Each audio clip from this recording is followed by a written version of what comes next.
Hello, ladies and gentlemen. Welcome to another thing where I talk about things. Today, we're going to talk about Yokio. You've probably seen some stuff about this on the internet already. Namely, you've probably seen the giant Toblerone. I don't have like a whole lot of insight to add about the show because, in my opinion, it's really not worth watching. Even for the giggles of just like some of the weirdness in the show. It's very slow paced. There's really no story. The voice acting is awful. Like, imagine something on the par of Plan 9 from Outer Space, and that's kind of what you got. Except for Plan 9 from Outer Space was funny in that, like, occasionally they had these scenes where they tried to slip stuff by you that were just like, oh, well, the audience will go along with it. Like, for example, in Plan 9 from Outer Space, they had these two pilots in an airplane, and they were just like, their controls, their plane controls were just like these plywood cutouts to look like wheels, and they like drove the plane by doing this. So Plan 9 from Outer Space had those moments when they were just so low budget and the acting was so bad, and yet they just rolled with it and no one was like, alright, this is terrible, cut, stop. This show, because it's an animation, you don't get that same kind of like ad hoc insanity. Like, there is some bad animation, and the animation is very stiff and very boring. But unfortunately, you know, you don't get a lot of that same hokiness that you would get from a cheap live action sort of thing. And even today, I feel like cheap live action has gotten to a point where, I don't know, you don't quite get the same sort of film school thing. You get more like YouTube cheap live action, which is a little different. That's like bad, but people expect it to be bad. I don't know how to put it. But yes, anyway though, yes, Yokio. I'm not really sure what it's about. I mean, what this show explicitly says it's about is that the main character is like a ghost hunter, and Yokio. This is odd. I think the interesting thing about the show is not the show itself, but maybe the psychology behind the show and the possible explanations for how the show came to be. After we watched this thing, we were looking into it just a little bit, and we found out like their lead writer is actually not really a writer, she's a singer. Ezra something or other, I don't know. And they got Jayden Smith to voice the main character for this thing. But they're set up in Yokio, which is actually not in Japan. It's located in the United States, and we know this because in the episode they do about terrorism, the World Trade Center is there, but it's also submerged underwater. And I don't know why they did this. And this is the thing, is that some people are not sure if Yokio is just taking the piss, like if they're being serious, or if they're not. Because a lot of this is so genuinely terrible, there's no way it could be a stroke of ironic genius. But at the same time, like, it's so stupid, it's difficult to believe that somebody would, like, intentionally write some of the things that happen in the show. So, yeah, the World Trade Center, the Twin Towers exist in Yokio, but they're submerged underwater. And apparently this is a big thing. I guess maybe global warming came in and put a lot of, like, wherever Yokio is, it got submerged underwater. But people are totally cool with that. Like, they just, like, live down there, and I think that's, like, a high-end living sort of thing. I don't know. The main character keeps going down there to talk to this girl, and, like, they don't really have conversations about anything meaningful. But the girl got possessed by a demon at one point, and then he got the demon out of her. And everything kind of revolves around this main character. The main character essentially is Jayden Smith, I guess. Like, that's the impression that I get, is I don't feel like he's playing a character. I feel like the character is basically him. Because the more I watched it, the more I got to realize that the main character is this really socially awkward guy who was born into a wealthy family, and he's like, I don't think they talk about how there's like old money versus new money, and apparently his family is new money. And I guess in the context of like Will Smith, this would make sense, because I guess Will Smith was like the first generation of making money, and then Jayden Smith is like the second generation, and he's still like new money. But, you know, I guess I'm not sure how the new money, old money thing works when you're really that rich. Like, I don't know if they look down on you because it's like, oh, my family owns all the banks. Like, what does your family do? Oh, like you have an actor in your family. Oh, okay, well, you know, that's not an investment sort of thing. Maybe they look down on you like that. Or maybe it's just because they're all petty and stupid. Like, they're just rich. They're just wealthy apes, you know? They don't really have that much intelligence. I don't know. Probably varies by the person, actually. It's unfair to generalize. But yeah. Anyway though, so you get this like Jayden Smith character, and most of what the show is actually about is not about like the demons or the ghost hunting or whatever. He does very little of that. I watched one episode where I think he got a ghost out of a girl, and then there was one episode where some girls wanted to be possessed, but they prevented that. And that's kind of it.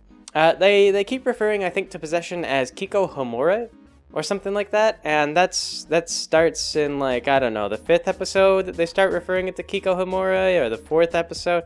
I don't know. For a long time, they just call it possession, and then they start calling it Kikohomore, and they're like, oh, she's totally going Kikohomore. She's super Kikohomore. And I'm not sure if it's a noun or, like, an adjective or what. Doesn't matter. Doesn't matter. The ghost thing doesn't really seem to come up very much at all. What does come up a lot is Jayden Smith's clothes. Like, whether or not he's dressed appropriately. And he's actually not dressed that well, because he's like a black guy with like bright pink hair, and then he wears like green a lot of the time, I feel like, and then khakis. And so it's just like a lot of clashy, like contradictory colors. Like, you've got, I don't know, like he goes for some earthen tones, but then the pink hair just doesn't match any of it. Like, the green and the pink is really just, I don't know, but he does that a lot. He does like green and pink. So the color coordination is really awful, and he doesn't look good at all as far as his character design, but he generally wears the same thing. But like, there's one episode where he's supposed to be investigating a ghost incident, and then like the guy he's supposed to be investigating is like, you don't look very good, let's go shopping. And so they go shopping, and then they talk about like whether or not Jayden Smith is wearing the appropriate clothes, and then there's another scene where like his friend falls into a magic pool and then transforms into a woman. You may have seen some pictures from that, because the show, again, like, it's really tone deaf and really weird. So like, they have the friend, he falls into the swimming pool, and then he becomes a woman, and then Jayden Smith's like, oh, you should be my girlfriend at this party, so you'll make this girl jealous. Like, the episode opens up, and he meets this girl with like this Australian accent. He's like, hey, how's it going? And she's like, great, I met a guy. And then he gets all upset, and he's like, he goes and he tells his friends, and they're all like, that's the worst. Like, when a woman finds happiness, like, that's terrible. I'm so sorry, Jayden Smith. And it's funny, because like, you hear, like, the internet maybe makes it confusing to know what it looks like to actually objectify a woman, because they call it out. So like, they accuse everything of being objectification these days, but or you see that all over the internet. But this show, not the entire show itself, but this Jayden character really does just kind of objectify women. It's super weird. Like, he's just like, oh, you're female now, so that means that we can use you to be my girlfriend to make this other girl jealous because she's not my girlfriend. And I don't know, everything kind of like revolves around him, and like, this is the function of a woman to me, is that she's like a girlfriend.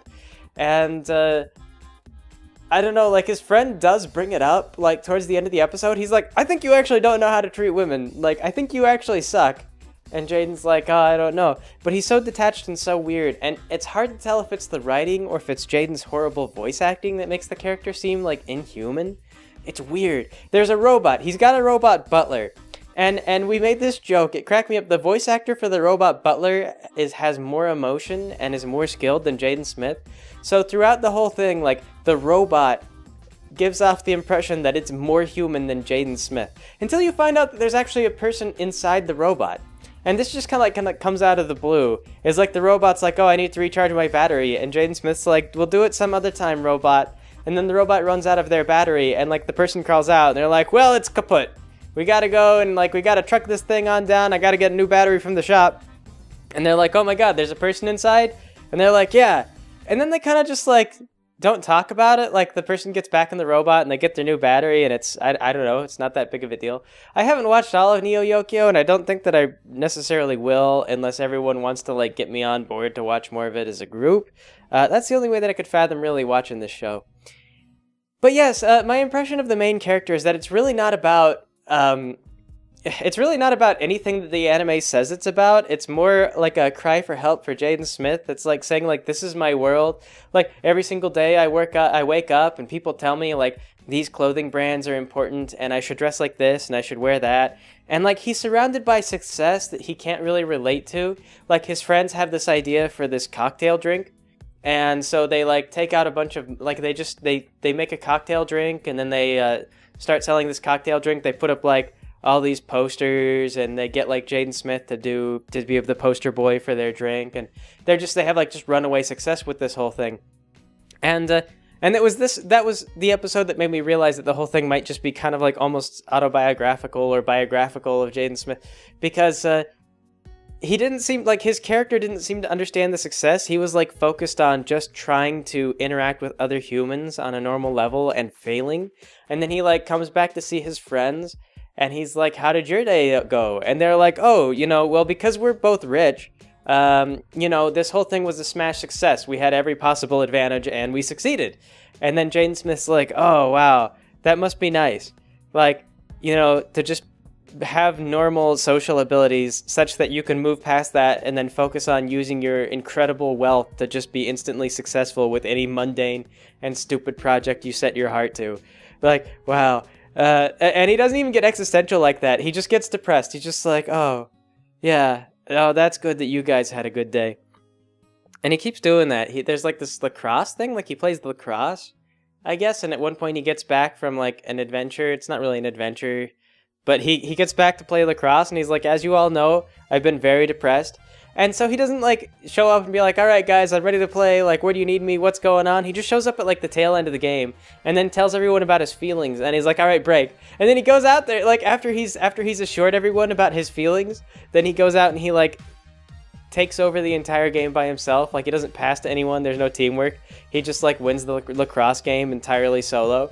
And they have like a ringer for their goalie. It's just like a big fat guy.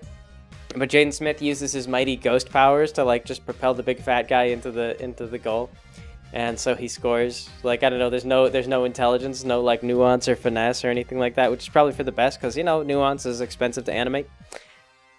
And yeah. Oh, there's also the Toblerone, which probably, if you've seen anything about Neo Yokio, you've seen the Toblerone. And I have a theory on this. The Toblerone thing, like, you might think that this is a weird, like, one-off joke, but you actually see the Toblerone come back repeatedly. And he's always holding the Toblerone so that you can see, like, the brand name on it. Like, and he keeps buying it. He treats it like a really good thing. Like, "I'm going to give this to you, and like, you'll be happy, it'll cheer you up." And it even comes up at one point, like, it's used in a premonition, where like one of the characters has a premonition where like the Toblerone essentially tells her to go do something, and then she uses it as a weapon. She like knocks out another character with the Toblerone. So the Toblerone is like actually really prominent. Like it's a fairly important like piece of the story, at least in one episode, if not multiple episodes. And my theory is that maybe they got Toblerone to fund some of this anime. Like maybe they're a sponsor. And I'm wondering if they maybe got Jayden Smith to voice this character because they were hoping like they would be like, "Oh no, we've got some name recognition, like Toblerone, why don't you get involved?" And Toblerone was like, "Okay, yeah, Jayden Smith, if you got Jayden Smith involved, then sure, yeah, we can use that." And again, it kind of comes back to being this sort of biographical thing where like Jayden Smith doesn't really seem, I don't know if he understands, if he fully grasps all the implications or what. Like he's so weird whenever you read the things that he says or hear him talk about stuff. So I don't know if he fully grasps this, but it's almost kind of like his character in the anime is just used to like advertise things, and his real importance, like everyone tells him like, "Oh, you're supposed to be this thing, like this is the family business," and he never does anything that has to do with the family business, but he's still famous, and so people kind of like try to use him for fame related things, and he's so detached from the success, like he really doesn't do anything, like people just take pictures of him and slap his name on stuff, and that's it. Like he doesn't do anything. Like his fame is just all that matters here. So yes, Toblerone. I don't wonder if they're. I suspect that they're a sponsor, and that's why you keep seeing the Toblerone. And that's also why the whole show comes across as not taking the piss. Like it's not ironic. It really is just like a cheap and really badly written kind of show. And the fact that it's so badly written is why some of it's really funny, because they just do things that you don't expect. Although occasionally, and again, I feel like this is like not like ironic genius, but I suspect that somebody was just trying to be organic. They occasionally just like swear or say things that are just so candid and upfront that you don't expect it.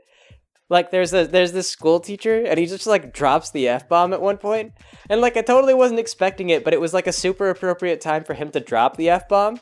So it was really funny because like it's pretty much like it's practically G-rated. Like, you could get away with showing this to children, and children would be really bored.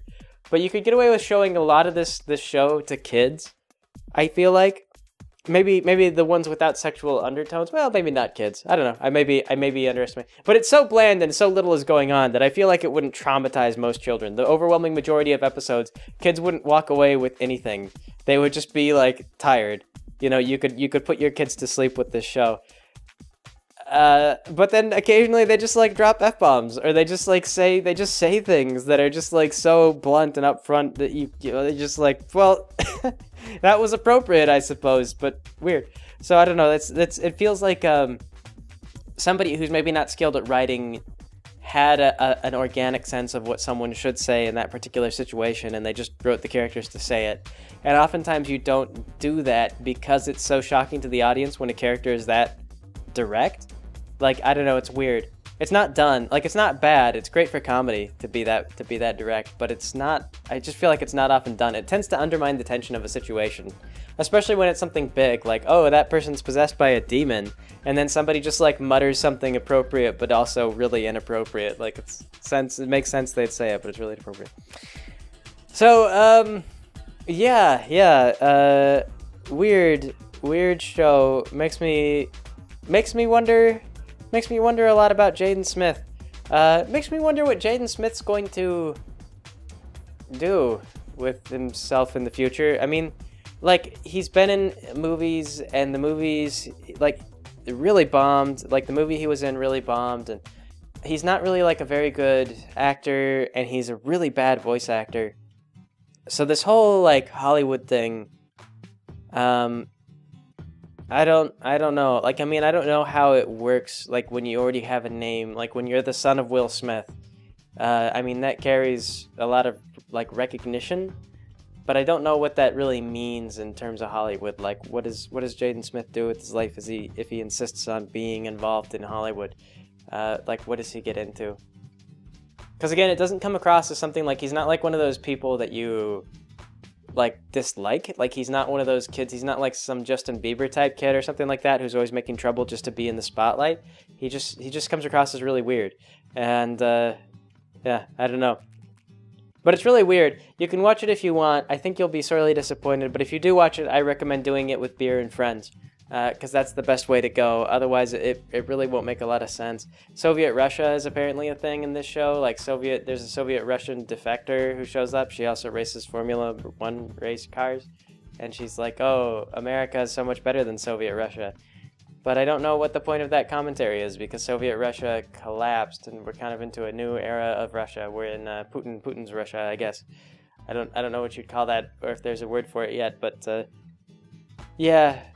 Weird anime, not really very good. It might develop sort of a small cult following, but I like, it's not like, some people want to compare it to Ghost Stories, and if you're not familiar with that, this is an anime that was like really bland, really terrible, and what they did was they gave this to the dubbers, and they were like, okay, when you dub over this, just try and salvage it, try and make some money, do anything to make this sell. And so the dubbers wrote their own script, and they added a whole bunch of jokes, you know, recontextualizing the whole anime. And then it became really popular. Like, it became sort of comedic and funny, and there was a lot of ironic wit to the whole thing.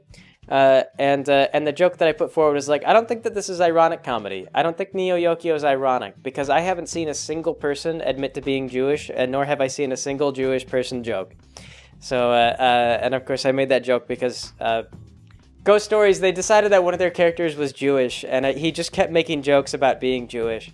And I can't remember any of them off the top of my head, but I just know it came up a lot, where everyone, like, there was just a lot of Jewish person jokes. There's also a lot of lesbian jokes, but yeah, I really just didn't see that kind of thing. Like, they didn't zero in on anyone and just pick on them. There didn't feel like there was much self-awareness. So yeah, I don't think that there's like a stroke of genius here. I think it really is just like lots of writing so terrible that occasionally they tap into gold, but then run right past it because they have no idea what they're doing. So yes. Anyway, though, I suppose that'll be it for today. So thanks for joining me, everybody. I will catch you all next time.